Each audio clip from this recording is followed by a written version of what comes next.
3, 2, 1, go. So I really didn't have a plan for like a video. So I just decided I was just kind of going to do something off the cuff because, I've been drinking a little bit of whiskey and, I kind of get a little warm for talking sometimes. So I've been getting these ads, like how to date women and like how to find women and all this crap all the time.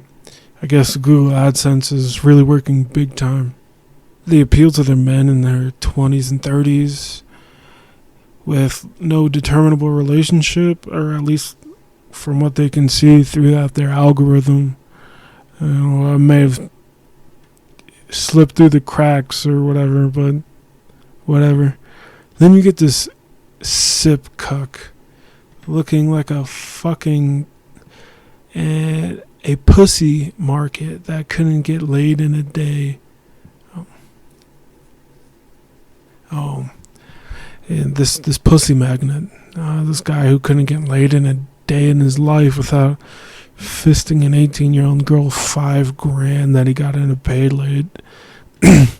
This pussy magnet of a man who couldn't get laid in a day in his life without fisting an 18-year-old girl $5,000 that he got in a payday loan. And he wants to explain getting pussy to me.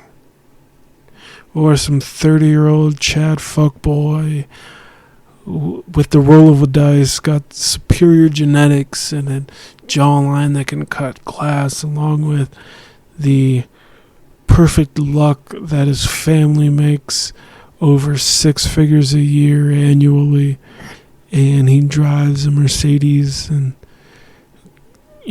that's, I don't want these guys explaining to me how to get pussy, because getting pussy is not easy or simple. It doesn't also have to be fucking brain surgery that I have to spend $50 a month on your fucking dumbass program. I guess what I'm gonna do now is some armchair philosophy for all of you guys. Some drunk armchair philosophy. Even better, right? So we, unlike women, we have testosterone pumping through our veins all day, every day. And not to think about women is almost a mental defect. Everything we do is a side effect of pussy, of the power of pussy. The very act of living is the need to reproduce. That is why money, looks, and social status are so important to the fair sex. The potential and the acquisition of resources. See, the 21st century has provided us with too much abundance. In the microscopic animal kingdom, there's an animal called the hydra, the hydrozoa. It reproduces asexually and sexually, but only in certain circumstances. Can you guess when they reproduce sexually? Some people would say in a good environment, because that's what we create for ourselves. We create a good environment to have sex. But in actuality, when the environment is especially turbulent, do they reproduce sexually? Just think about it. In order to reproduce sexually, you have to pass on better genes to a different generation. Genes from both hydrozoa or both animals. To reproduce asexually just means to pass on the same genes as a genetic copy. There's no difference to be made. I believe this is what we did to our society. The top 20% gets the lion's share. But what does that mean for men? We must bear the burden of responsibility far more than the other men that surround us, than the bottom 80%. We have to be more physically fit, more talented, more intellectual, more competent. But the split between men and women are 50-50. In reality, yes. But as a man, you are on a world scale. Females are too. But if they post a booty pic, I guarantee you they're getting far more exponential increase in attention. That is just human anatomy. Men are more interested in things, cars, and places. And women are more interested in people, mainly themselves and others. But what garners the most attention? There's no man on this green earth that gets more attention than his female counterpart. That is no reason for us to be angry at women or to be hateful of yourself and others. That's just the way it goes. I see a lot of men trying to attract women online, on apps and bars and in clubs. Your competition is too high and her guard is too high. How about the grocery store, the library, the gas station, the fucking health drink, boba tea, shut the fuck up place? I don't fucking know. Who the fuck cares? But you have to work to achieve the best possible package you can. And what you can't make up for looks and social crap and all the other shit you should be working on right now, you have determination. You have to make up for it with smoothness, with a slickness and coolness to your speech. How do you think black guys do it? Are they endowed from the moment of birth? Black men are inherently lower on the social ladder, and I'm not making up an excuse for it, but many women might agree with me in this notion, but they have a way with words. They maneuver conversations with women like butter.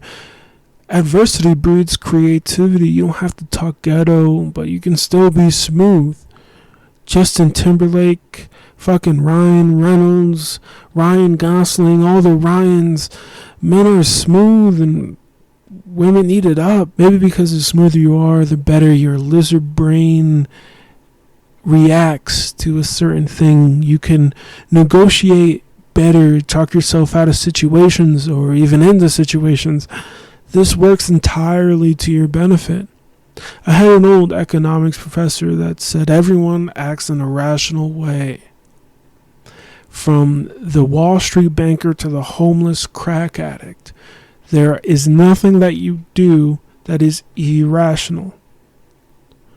There are no reasons why evolution isn't rational, so why fight it? You've been given all the rules.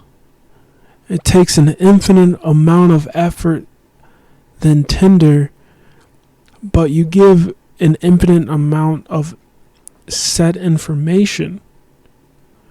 Maybe you get rejected, maybe you get laughed at. I mean, that's happened to me. I've gotten laughed at a few times, to my face even. But that 1% that might say yes, that you might get the number that exceeds makes up for it. How often do you grind mobs for hours to obtain a perfect equip?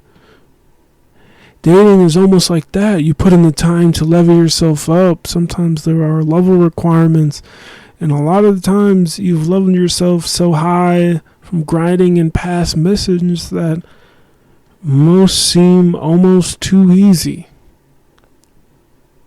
These are responsibilities a man needs to bear.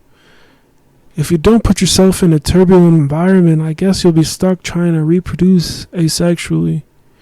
And don't subscribe to the Hollywood lifestyle of anybody who can get anybody. You are never going to, if you're a normal man with normal circumstances, you're almost never going to date that Hollywood model or that Instagram model or person X or person Y. And why should you?